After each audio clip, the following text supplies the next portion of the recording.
Assembled in China, but designed in California, Japan, or Europe. That's been the story of China for the 30 years since I first came here. China has copied other people's ideas rather than coming up with its own. But now China wants to produce world-beating innovation. You're going to look at the secret inner life of the stars. That's correct. 7 million of them. Yes. I want to see whether innovation by state decree works. This is a 3D printing pen, and at the moment it's smoking. It's smoking? Yeah. Or is Chinese culture holding back creativity? You're going to show the world that Chinese kids can innovate just like anyone else. So are we looking at another 30 years of beg, borrow and steal? Or can China turn itself into a real innovator?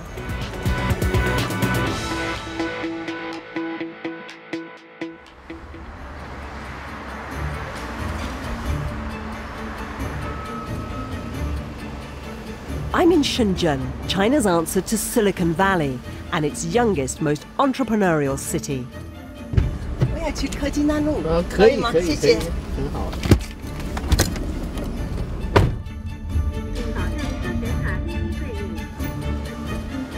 China is deeply concerned that it's not innovative enough. Few, if any, of its companies are considered innovative by global standards, and Nobel Prizes for science remain frustratingly elusive. But now China is pouring money into creating the next big products and ideas. It spends over 1 trillion renminbi, or 100 billion pounds, every year in the great drive to produce the next breakthroughs and overtake the West. So who is benefiting from this new commitment to innovation? I've tracked down some young innovators at one of China's first meeting places for startups. Hello, everybody. Hello. How are you doing? Yang Yang and Winnie are a husband and wife team with a 3D printing business. It's a 3D printing a vase that you can use after for your flowers, actually. Like everyone here, they've spent time abroad and come home bursting with ideas. But there are plenty of obstacles, starting with funding. You can borrow money from the banks or from the government, but unless you have a solid prototype to actually demonstrate them, you won't get very far. The bank seems very conservative about this kind of a business model. So are they risk averse? Do they try to avoid risk? Of course, yeah. China's banks are mostly controlled by the state. They rarely lend to small companies, let alone to startups. Guming has designed a smartwatch alerting pregnant women to take exercise. Hi, I'm Carrie. Nice meeting you. Have a seat, please. When she came back from the US, she had a secure job at a big internet company until she gave it all up to strike out on her own. So do you think that it's your experience abroad which somehow makes you more creative? I wouldn't say make me more creative, but make me more likely to take risks, I think. Yeah. But because in traditional Chinese culture, people are encouraged to take less risks. If you have a good position in big company like Tencent, you probably won't take risks to start your own business. So my innovation is a robot that can see 3D object and react to it in real time. Basically, everything human can do with eyes and hands can be done with this kind of technology, with a robot that can see. It's a great pitch, but he doesn't have any investors yet, nor does he have much of a team. I had a intern who we actually spent a lot of time talk to each other over email, but in the end, he refused me, saying that his family is refusing him to join my company because his family think, this company is either, it's not secure. It cannot provide a kind of lifelong job. At least in Shenzhen, there are plenty of like-minded people to share these struggles. I'm seeing more and more people doing their own startup. So they are trying to chase their own dream, and that's what I observe. And I definitely think Chinese government is encouraging that. But there's no such thing as instant success. Well, it's nice to see an inventor at their work desk. Yep. Yang Yang and Winnie are working on a pen which writes in plastic. At the moment, it's smoking. Yep. And I had an idea 2 weeks ago, and I'm trying to make a working prototype in 2 weeks. Innovation is often a process of trial and error. And the lovely smell of hot, burning plastic. It's really horrible now. In all politeness, Yeah. it's not yet the finished product, is it? No, no.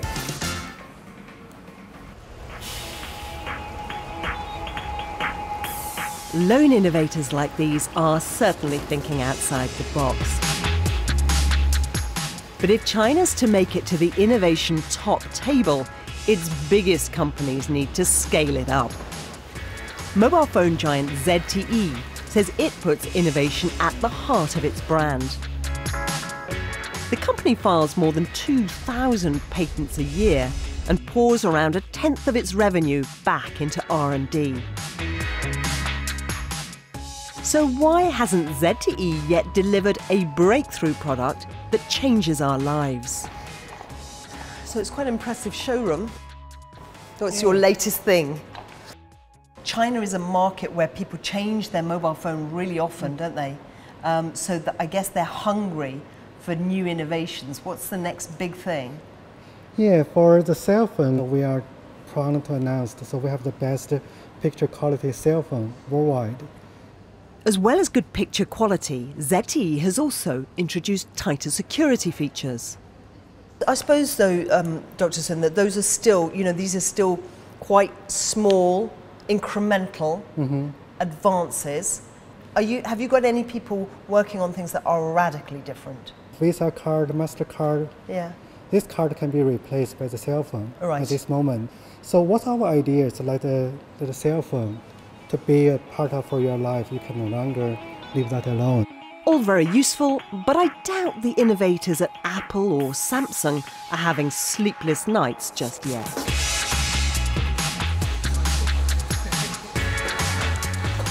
China makes around 80% of the world's mobile phones, but designs very few. This has been the story of China for the past 30 years. Its low-paid workers assembled the products that were designed or developed elsewhere. But now growth is slowing. It's a dangerous point. China won't thrive unless it moves up the value chain. Oh my gosh, look, there we are. Oh, yeah. that's So right. is this your video conferencing thing then? Yeah, it is. China has to design as well as manufacture. Dr. Sun believes ZTE's latest work on 5G networks is as good as anyone's. Yeah, definitely, there's a lot. So right now is 4G just deployed, and we began the game for the 5G. And who's going to win the game for 5G? Are Yeah. you going to win it, or is Apple going to win it? Oh, the 5G is just starting the game. So I believe everybody just enjoys start the game. You're avoiding answering the question. Dr. Sun may be being coy, but the company has an entire army of R&D workers dedicated to making sure that ZTE wins this next game. This company's spending about £1 billion on innovation every year. They've got 27,000 people in R&D, both here in China and around the world. I'm about to meet a couple of them. Hello there. Hello? How's your day? It's fine. Tell me how innovation works at the company. How do you come up with new ideas? We do have the competition for the company. And have you taken part in any of them? I submit several crazy ideas, but no one of them win the prize. Oh, no. Yeah. Even at one of the proudest innovators in China, there's an acceptance from some that the big ideas are coming from elsewhere. You're competing with some of the really big global giants in telecoms like Apple or Samsung. Can you compare in innovation? I think maybe Apple can generate more creative ideas that change the living style of the society. But currently, all innovations mostly focus on how to solve the actual problems existing in the system. Since the 1980s, it's worked well for this company, it's worked well for China to focus on small innovations, to take somebody else's big idea and to deliver it to market faster or cheaper. But now they're a global player, and the challenge is to get the big breakthrough innovations which will change the landscape for everyone.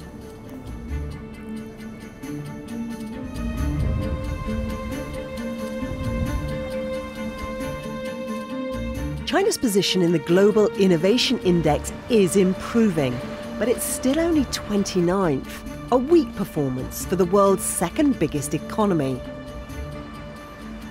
Some worry that China will never join the top table because Chinese people just aren't taught to think creatively.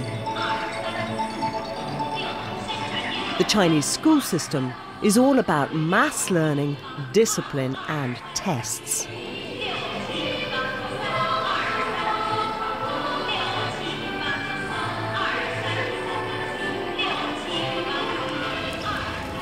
It culminates in the dreaded high school exam, the Gaokao. Jiang Xuetian has brought me to Shenzhen Middle School to show me how kids here learn. So tell me about this national exam, this notorious or famous Gaokao. Right. What is it doing that's holding students up in innovation? This is basically military boot camp for test takers. So for a whole year, all they do, they eat, they sleep, and they dream the Gaokao. And all they're doing is basically memorizing answers, memorizing facts and data. But today, this Gaokao class is going to take a break from their normal intensive routine. We want to test what happens when they are asked to innovate. Hello, everybody. Hi. Today, we're going to do something different. How often do you play games in class? You don't play any games? No. I'm going to give each group one egg. And this egg is very important. This is your baby. You have to protect this egg, okay? We are going to throw the egg off the balcony, but it has to survive. Let's move.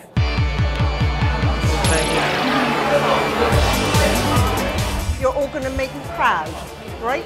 You're going to show the world that Chinese kids can innovate just like anyone else.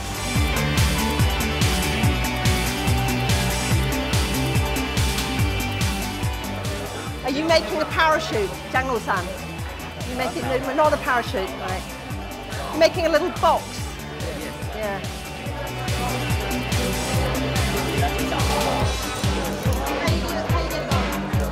I like this. It's like an airbag in a car. Okay, time's up, time's up, time's up. Are you ready? 3, 2, 1, launch.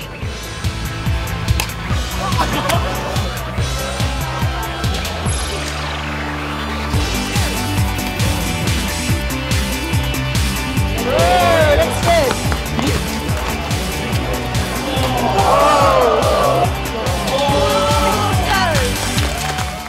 Dropping an egg from that height is a pretty tough test, but 2 of the groups have done it. All the good eggs, step forward. You are the winners of the BBC Shenzhen Middle School Innovation Competition. Hurrah!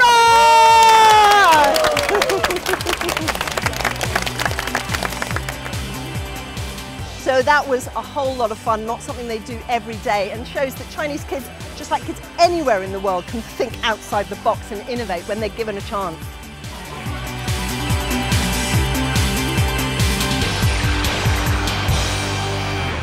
So this is like the most If China's going to become truly innovative, it needs to understand creativity.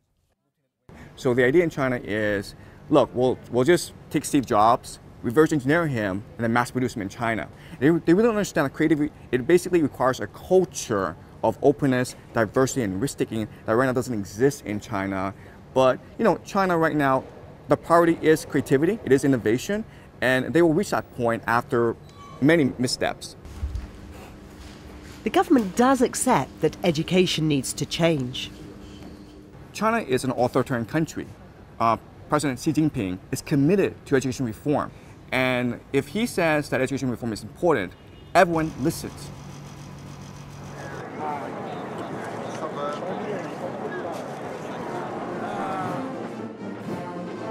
Innovation is now one of the top priorities for China's Communist government.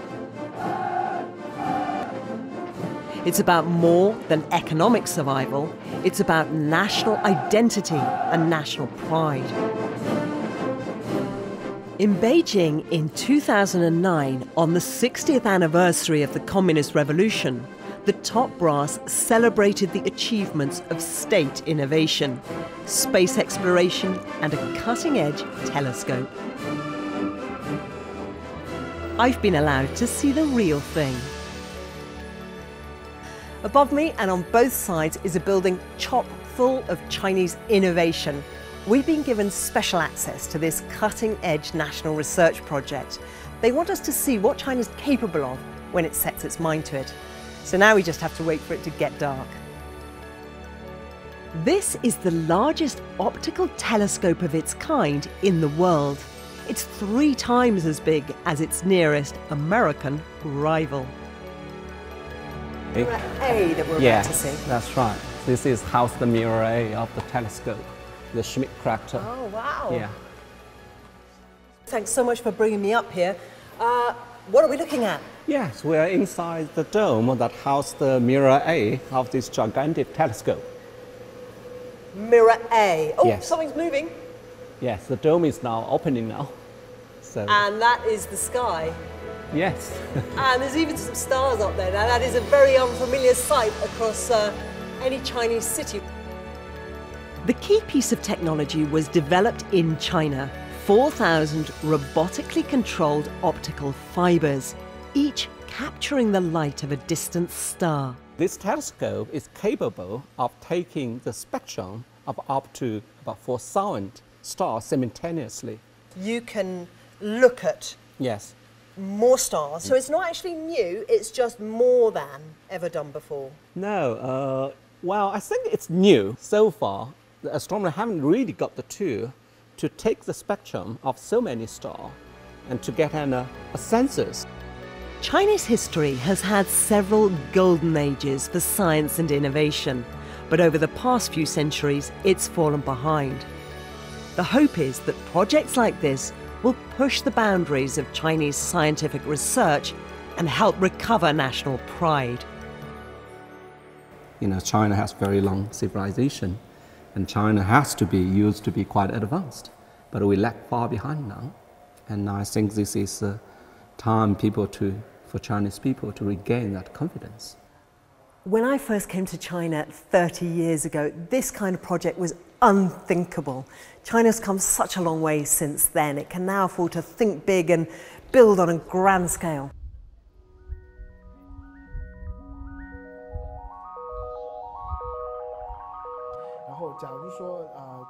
But if China is going to be a truly innovative power, it needs breadth as well as depth. Not just the national glory projects, but the bedroom startups too. Zhang Hao, one of the inventors we met in Shenzhen, has invited us to see his robotic arm in action. So the camera here sees where the workpiece is, and the robot follows the workpiece.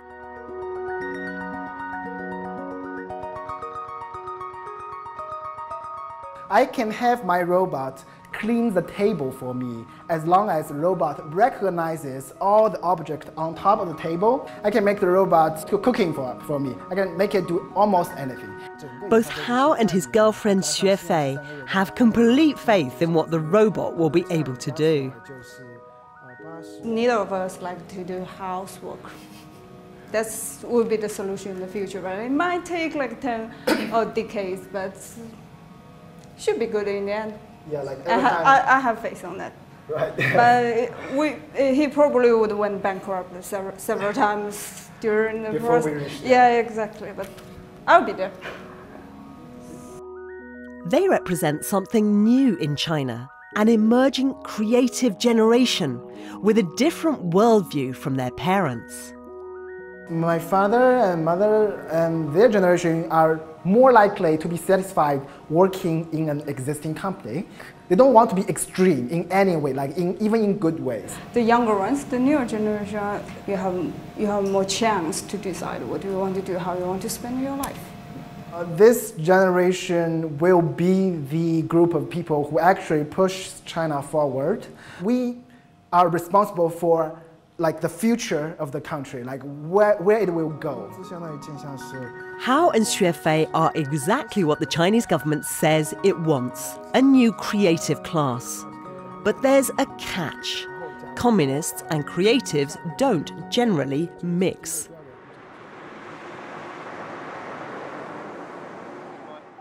There's a dilemma here for the government. It needs the creative class, but that means permitting them to think for themselves. What we know is the creative class, they push boundaries, they ask questions, they question authority. That's how they become creative. So we don't know that this means the end of the Communist Party. What we do know is that this means a transformation of Chinese society and the political system.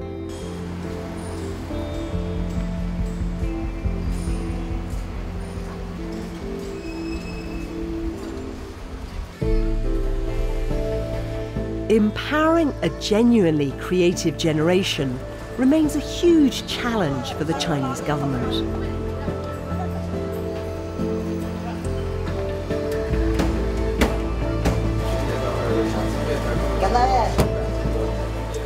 China's at a turning point. It can no longer grow by copying, it has to innovate. And that means changing everything from education to the way the economy works and politics. But what happens when the need to innovate clashes with the Communist Party's need to control? Which will win?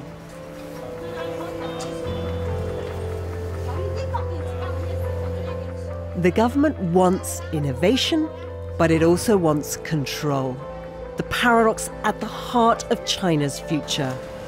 And no one yet knows whether it can have both.